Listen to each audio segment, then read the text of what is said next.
प्यारे दोस्तों, आज हम आपको एक शहजादी और गुलाम का वाकया सुनाएंगे और आपको बताएंगे कि बिच्छुओं वाली कब्र का क्या वाकया था।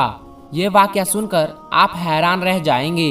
लेकिन वीडियो में आगे बढ़ने से पहले अगर आपने इस वीडियो को लाइक नहीं किया है तो इसे लाइक जरूर करें और हमारे चैनल को सब्सक्राइब करके बेल आइकन भी जरूर दबा दे।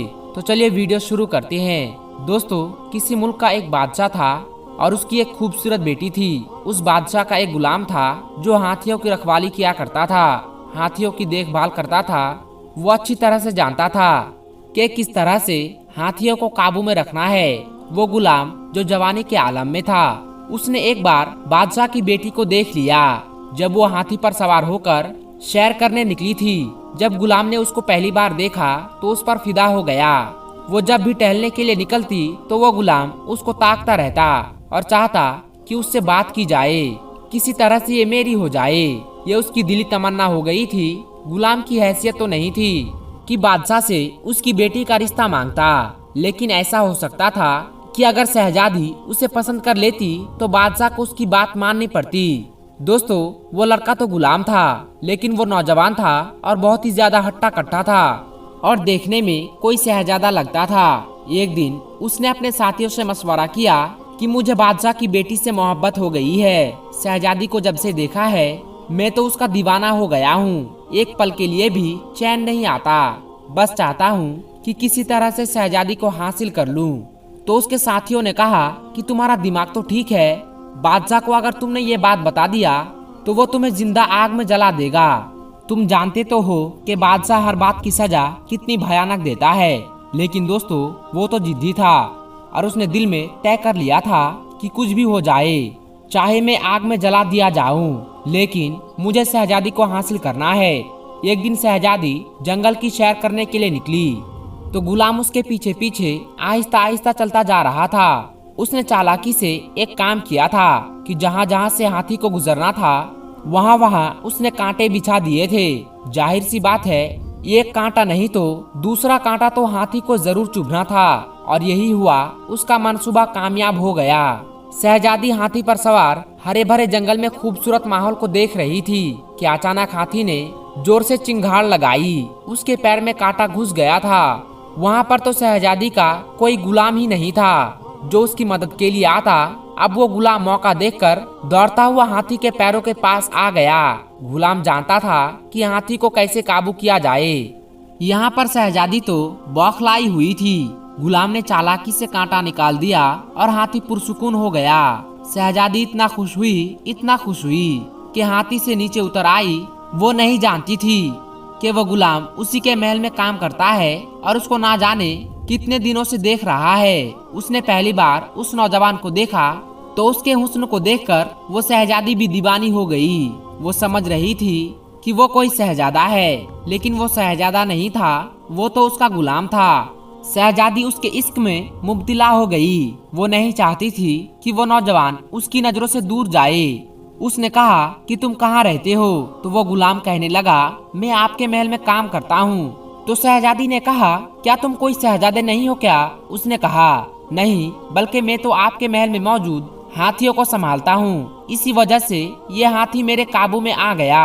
शहजादी ने कहा कि तुमने तो बहुत बेहतरीन काम किया है। मेरे वालिद साहब तुमसे बहुत खुश होंगे।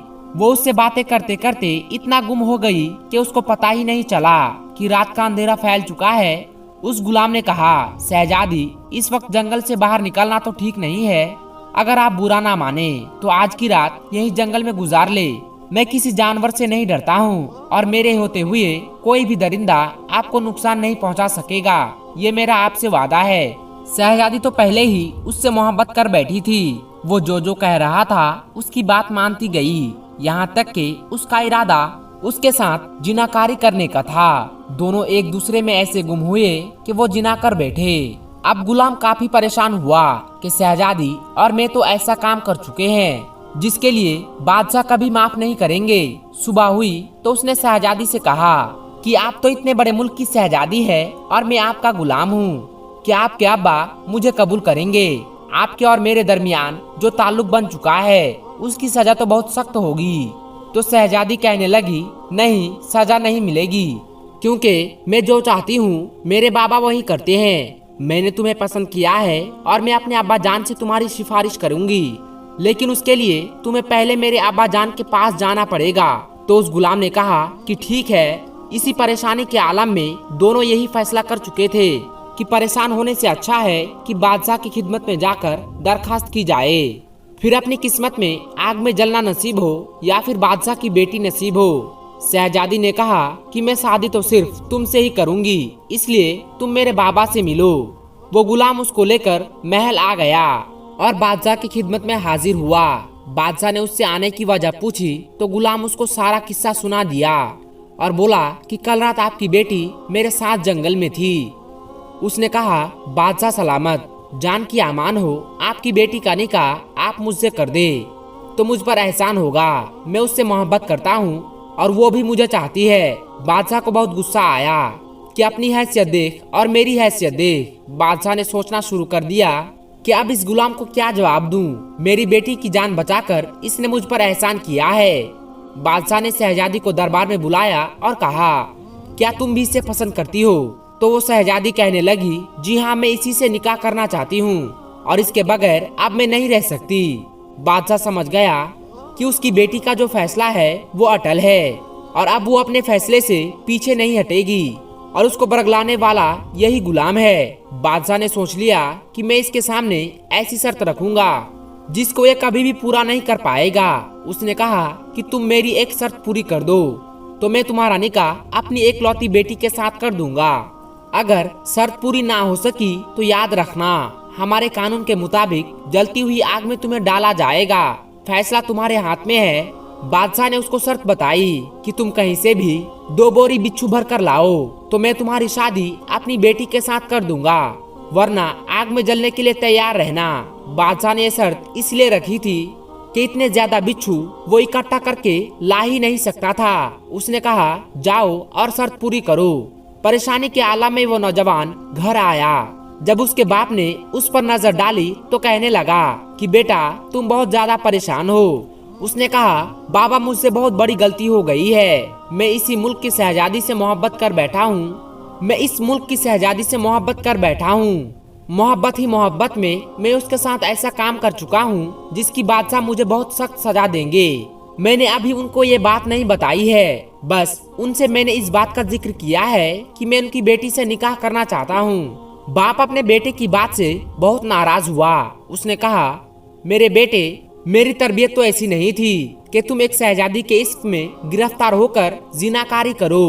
तुमने ऐसा क्यों किया जो कि हमारे दीन में हराम है? तुमने वो काम कर ली है, तुमने हरामकारी कर ली है। उसने कहा, लेकिन बाबा, अब मैं क्या करूं? मैं शादी तो उसी शहजादी के साथ करना चाहता हूं ताकि उनकी कोई बदनामी ना हो। लोगों को पता चलेगा तो उनकी बहुत बदनामी होगी। आप मुझे बताइए कि मैं इतने बिच्छू कहां से जमा करूंगा? क्या आप मुझे कोई ऐसी जगह बता सकते हैं? बाप ने कहा, अभी तो तुम काम पर जाओ, शाम को मुझसे मिलना तो मैं तुम्हें बिच्छू पकड़ने का तरीका बताऊंगा। वो गुलाम महल में आ गया और अपना काम करने लगा। काम से फारिग होकर जब वो घर वापस आया तो उसका बाप उसका मुंतजिर था। बाप ने कहा, 2 बोरियां लेकर आए हो जिसके लिए बादशाह ने हुक्म दिया है? तो उसने कहा, जी हाँ, बोरियां तो ले आया हूँ। अब आगे का तरीका आप मुझे बताए। बाप ने कहा कि इस शहर में एक बहुत ही पुराना, तकरीबन 1 साल पुराना कब्रिस्तान है। उस कब्रिस्तान में फला जगह पर एक कब्र है। उस कब्र पर जाना, कब्र से सारी मिट्टी हटाना और एक ईंट निकालकर बोरी का मुंह सुराग पर रख देना। जब एक बोरी भर जाए तो उस बोरी का मुंह मजबूती से बांध देना और दूसरी बोरी को भी इसी तरह तुम भर लेना। उसके बाद कब्र को अच्छी तरह से बंद कर देना। अगले दिन उस बेटे ने बाप की बात पर अमल किया और उस कब्रिस्तान में पहुंच गया। वहां जाकर उसको बहुत ही ज्यादा डर लग रहा था। जिस कब्र के बारे में उसे बताया गया था वो उस कब्र के पास गया और उसने वैसा ही किया जैसा उसे बताया गया था। उसने एक ईंट हटाई और वहां पर बोरी का मुंह रख दिया। उसे ऐसा लग रहा था कि अंदर बेशुमार बिच्छू हैं जो बोरी के अंदर आते जा रहे हैं यहाँ तक कि वो बोरी भर गई। उसने फौरन उसका मुंह रस्सी से बांध दिया। फिर दूसरी बोरी ली और उसका मुंह कब्र से लगा दिया। वो भी बिच्छुओं से भर गई। उसको यकीन ही नहीं आ रहा था कि इस पूरे शहर में बिच्छू मौजूद नहीं है। लेकिन इस कब्र में बिच्छू ही बिच्छू है। आखिर कब्र वालों ने ऐसा कौन सा गुनाह किया था जिसकी वजह से उसे ये अजाब मिल रहा है कि इसकी कब्र में इतने बिच्छू हैं। बहरहाल जब दोनों बोरिया भरकर वो बादशाह के सामने हाजिर हुआ तो बादशाह बहुत हैरान हुआ और कहने लगा, तुम ये दोनों बोरिया भरकर आखिर कहाँ से ले आए? तो उसने बता दिया कि एक ऐसा कब्रिस्तान जो इस शहर में मौजूद है, उसमें एक कब्र है। उस कब्र के बारे में मुझे मेरे बाबा ने बताया है। बादशाह ने कहा, फौरन अपने बाप को बुला कर लाओ, मैं जानना चाहता हूँ जिस कब्र की निशानदेही उसने की है आखिर उसमें बिच्छू क्यों मौजूद है, और ये बात तुम्हें भी पता होनी चाहिए। ऐसा लग रहा था कि बादशाह को ये बात मालूम हो, लेकिन वो उसके बाप के मुंह से उस तक पहुंचाना चाहता था। उस लड़के ने अपने वालिद साहब को बुलाया। शहजादी भी वहाँ पर मौजूद थी और सारे दरबारी मौजूद थे। बादशाह ने कहा, आप इसके वालिद साहब हैं, आप जानते हैं कि उस कब्र में बिच्छू क्यों मौजूद है? तो वो कहने लगे, जी हाँ मैं जानता हूँ, तभी तो अपने बेटे को वहाँ भेजा। बादशाह ने कहा, तो क्या आप मेरी शर्त को पूरा कराना चाहते थे या अपने बेटे को सिखाना चाहते थे कि इसने जो गुनाह कबीरा मेरी बेटी के साथ किया है उसकी सजा क्या हो सकती है? तो बाप ने कहा कि यही समझ लीजिए, यानी मैं अपने बेटे को सिखाना चाहता था। बादशाह ने कहा कि तमाम दरबारियों को ये बात बताइए, अपने बेटे को और साथ साथ मेरी बेटी को भी बताइए। तो उस बूढ़े ने बताना शुरू किया कि बेटा, तुम जिस कब्र से बिच्छू भर कर ले आए हो और जहाँ पर बिच्छुओं की इतनी तादाद है कि 2 बोरिया भर गई, यकीन करो अगर तुम 100 बोरिया भी लेकर जाते तो वो 100 बोरिया भी भर जाती, क्योंकि कब्र वाले ने गुनाह कबीरा किया है। तो बेटे ने कहा, अब्बा जान कौन सा गुनाह कबीरा? बाप ने कहा, जिनाकारी। ये एक बार नहीं बल्कि हर रात वो जिनाकारी करता था, बदकारी करता था। इसी वजह से जब उसकी मौत हुई तो उस वक्त भी वो जिनाकारी कर रहा था। फिर दोस्तों वो गुलाम बादशाह के पास आया और कहने लगा, मुझे माफ कर दो, मैं जानता हूँ मेरी कब्र में भी बिच्छू आएंगे क्योंकि मैंने भी जिनाकारी की है, गलत काम किया है। अब वो समझ चुका था कि जिना करना कितना बड़ा गुनाह है। वो लड़का बादशाह से कहने लगा कि मैंने बहुत बड़ा गुनाह किया है और मेरी कब्र में भी बिच्छू आएंगे, लेकिन मैं आपकी बेटी से सच में मोहब्बत करता हूँ, सच्ची मोहब्बत करता हूँ। बादशाह ने कहा, तुमने अनजाने में ये गलती की है, लेकिन सजा तुम्हें जरूर मिलेगी और 100 कोड़े मारे जाएंगे, और सिर्फ तुम्हें ही नहीं बल्कि मेरी बेटी को भी ये कोड़े मिलेंगे। बादशाह ने जल्लादों को हुक्म दिया कि उसकी बेटी और इस लड़के को 100 कोड़े मारे जाए। तो उन दोनों को कोड़े मारे गए। शहजादी निढाल हो गई थी, लेकिन क्योंकि वो ऐसा अमल कर चुकी थी, ऐसा काम कर चुकी थी, तो उसको ये सजा मिलना जरूरी थी। उसके बाद बादशाह ने कहा, 1 महीना तुम दोनों को तौबा इस्तगफार करनी है, जितना गिड़गिड़ा कर माफी मांग सकते हो अल्लाह से माफी मांगो। अगर तुम्हारी मोहब्बत सच्ची है तो तुम दोनों मिलोगे। फिर बादशाह ने खुशी खुशी अपनी बेटी की शादी, अपनी बेटी का निकाह उस गुलाम से कर दिया। तो दोस्तों जैसा कि आपने जाना कि जिना करने वाले की कब्र में बिच्छू ही बिच्छू थे, उस लड़के ने, उस गुलाम ने कब्र से 2 बोरी बिच्छू भर ली है, लेकिन अगर वो 100 बोरिया भी भरता तो वो 100 बोरिया भी बिच्छू से भर जाती। उस जिनाखोर का कब्र में क्या हाल होता होगा आप खुद समझ सकते हैं। दोस्तों आखिर में दुआ है कि अल्लाह पाक हमें नेक अमल करने और बुराई से बचने बचाने की तौफीक अता फरमाए, आमीन। दोस्तों आज की वीडियो में बस इतना ही। हम मिलते हैं आपको फिर किसी नई वीडियो के साथ। तब तक के लिए अस्सलाम वालेकुम, अल्लाह हाफिज।